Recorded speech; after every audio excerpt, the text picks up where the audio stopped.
My name is Manny Acosta, and I'm here with El INICIO, Create Your Momentum.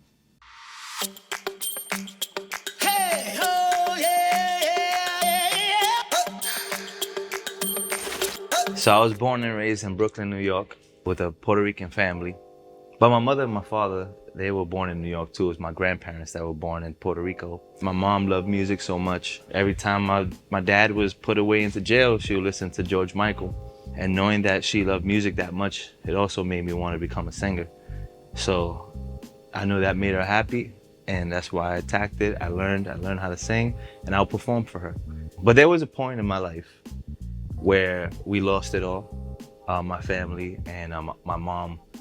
She left my dad, my brothers and sisters. We were just like scrambling in different places, and I was homeless. I lived in the street. I lived in Central Park for a while. No one knew because I would, go to the hotel, lock myself in the bathroom, and there was a sink in there, I remember. And I'll go in there and I'll wash myself, make sure I got some sleep, and I'll go out to Times Square and I'll start networking. I'll go to the hotel lobbies. I see there's an event, I'll attend the event. No one knew my situation, but I kept gathering data. I realized the more people you meet, you realize you actually kind of need everyone. Everyone has something to offer. I realized that. And everyone can be a fan of you, So I always stayed true to myself, stuck to the mission, even when I was homeless in the street. Music doesn't always have to be about being an artist. You can use your music to open up other opportunities and to, use it to co-brand with other companies. And once I realized that, I took advantage of it and I went with it. So I used my singing skills and my writing skills to collaborate with people and then meet more people. My friend Taekwon Gosen, he says, man, you know a lot of people. I'm an engineer. You could bring all the people, I engineer them, we make money together. And then I said, all right, cool, let's do it. So we did that for a year, and I lived at the recording studio. As time went on, someone else hit me up to collaborate with them with another recording studio, but this time it's a huge recording studio called Penthouse Recording Studios. I'm about to take over the studio. Would you like to collab? And then I said, yeah, let's do it. From that moment on, I took advantage with all my label friends, these other companies that, clothing companies, movie production houses.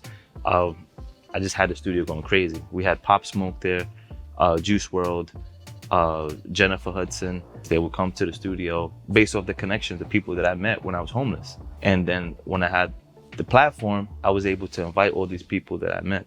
Even though I had the recording studio, I realized that I just can't be too comfortable. I gotta pretend like I'm in the same situation. So while I was living there, I was still going back out there in the streets. I'll go back out to the hotels, go to every event. I'll go to there's a makeup launch or skincare launch, because I know, okay, they need music too. Maybe they needed something for the commercial, and I started landing those gigs. I went from Times Square, now I'm in Fifth Avenue, and I'm going to all these events. I'm going to the Ferragamo events, the Louis Vuitton events. That's what set me apart from every other recording studio, because they just wanted to do hip hop.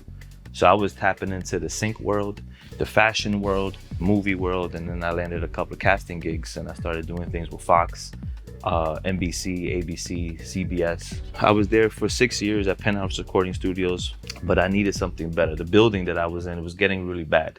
So I said, I need something different. So when time went on, I found this Chelsea recording studio, and I said, I'm gonna name it Acosta Park. Acosta is my last name, and Park is because I used to be homeless living in Central Park. With all the connections that I had, with fashion and TV and all that, it makes sense because the building that I'm in is all about fashion, TV and film, and now I'm in the mix of it. We just did something for the Super Bowl. We did something for Usher, and it was a documentary on Usher's life, and we were a part of it. So it was cool because Usher's my favorite artist, so it was cool having that moment. So before, I would reach out to these people to try to get an opportunity. Now they're reaching out to me for discounts. But it's cool. I love it, That to me is a blessing. My mission is more than just for myself, but it's for my family and for my kids. Words of advice is take care of your mental, physical, and your spiritual health. Without that, there's no momentum.